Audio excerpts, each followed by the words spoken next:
ಕೊರೋನಾದಂತಹ ಈ ಸಂದರ್ಭಗಳಲ್ಲಿ ಬಡ ಕುಟುಂಬಗಳಿಗೆ ವಿದ್ಯುತ್ ಶುಲ್ಕ, ನೀರಿನ ಶುಲ್ಕದಲ್ಲಿ ವಿನಾಯಿತಿ ನೀಡಬೇಕೆಂದು ಉಡುಪಿ ಜಿಲ್ಲಾ ನಾಗರಿಕ ಸಮಿತಿಯ ಕಾರ್ಯಕರ್ತರಾದ ನಿತ್ಯಾನಂದ ಒಳಕಾಡು ಹೇಳಿದ್ದಾರೆ.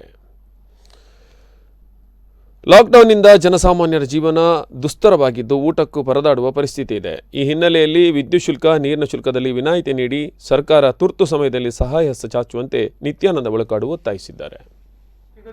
ಒಂದು ಕಡೆಯಿಂದ ಕೊರೋನಾ ಲಾಕ್ಡೌನ್ ಹಿನ್ನೆಲೆಯಲ್ಲಿ ಜನರು ಬಹಳ ಕಷ್ಟದ ಪರಿಸ್ಥಿತಿಯಲ್ಲಿದ್ದಾರೆ. ಆ ಸಲುವಾಗಿ ಈಗಿನ ಪರಿಸ್ಥಿತಿಯಲ್ಲಿ ಜನರಿಗೆ ಕೆಲವು ಸಂಘ ಸಂಸ್ಥೆಗಳು ಈ ಕಿಟ್ಟನ್ನು ಕೊಡುವಂಥ ಒಂದು ನಿಯಮ ಇತ್ತು. ಈ ಬಾರಿ ಬಹಳಷ್ಟು ಕಡಿಮೆ ಆಗಿದೆ. ಸಾಮಗ್ರಿ ಸಿಗ್ತವೆ, ಅದನ್ನು ಉಪಯೋಗಿಸ್ತಾ ಇದ್ದಾರೆ. ಅದರ ಹಿಂದೆ ಜನರಿಗೆ ಬೇಕಾಗುವಂತಹ ವಸ್ತುಗಳು ತಗೊಳ್ಳಿಕ್ಕೆ ಅಥವಾ ಇನ್ನಿತರ ಒಂದು ಬಿಲ್ಲನ್ನು ಕಟ್ಟಬೇಕಾದರೆ ಅವರಿಗೆ ಬೇಕಾಗುವಂತಹ ಹಣದ ವ್ಯವಸ್ಥೆ ಇಲ್ಲ. ಒಂದು ಕಡೆ ಕೆಲಸ ಇಲ್ಲ, ಇನ್ನೊಂದು ಕಡೆಯಲ್ಲಿ ಮನೆಯಲ್ಲಿಯೂ ಖರ್ಚು ಇದೆ.